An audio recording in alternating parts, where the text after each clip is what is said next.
ইংল্যান্ডের বাসিন্দা Georgia Barrington পেশায় একজন ধাত্রী বা মিডওয়াইফ। পেশার কারণে প্রতিদিনই একাধিক নারীকে সন্তানের জন্ম দিতে দেখেন 28 বছরের এই তরুণী। তাদের সাহায্য করেন প্রসবের সময়, অথচ নিজেই মাতৃত্বের স্বাদ থেকে বঞ্চিত।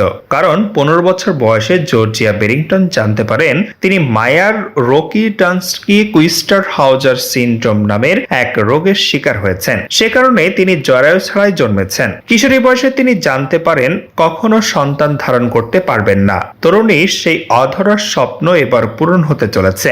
সন্তান ধারণে অক্ষম হলেও তাকে মাতৃত্বের উপহার দিতে চলেছেন তারই অভিন্ন হৃদয় বন্ধু। তার আজীবনের স্বপ্ন অবশেষে বাস্তবে রূপ দিতে যাচ্ছে তারই শৈশবের বন্ধু। 29 বছর বয়সী তরুণী ডেইজি হোপ অনেক বছর আগে একবার মজা করেই জর্জিয়া বেরিংটনের জন্য সন্তান ধারণের প্রস্তাব দিয়েছিলেন। তার মেয়ে এলিয়ার জন্মের পর ডেইজি সেই প্রস্তাব আবার দেন জর্জিয়াকে। প্রস্তাবে সানন্দে রাজি হন জর্জিয়া। জর্জিয়ার সঙ্গে 31 বছর বয়সী লয়েড উইলিয়ামসের শুক্রাণু ও জর্জিয়ার ডিম্বাণু ব্যবহার করে চিকিৎসকরা আইভিএফ এর মাধ্যমে ভ্রূণ তৈরি করেন। সেই ভ্রূণ শরীরে স্থাপন করার পর 2024 সালের দিকে ডেইজি অন্তঃসত্ত্বা হন। প্রথমবার 9 সপ্তাহের মধ্যে তার গর্ভপাত হয়ে যায়। দ্বিতীয়বার 2025 সালের গোড়ার দিকে ডেইজির গর্ভে দ্বিতীয় ভ্রূণ স্থাপন করা হয়। ডেইজি এখন 23 সপ্তাহের অন্তঃসত্ত্বা।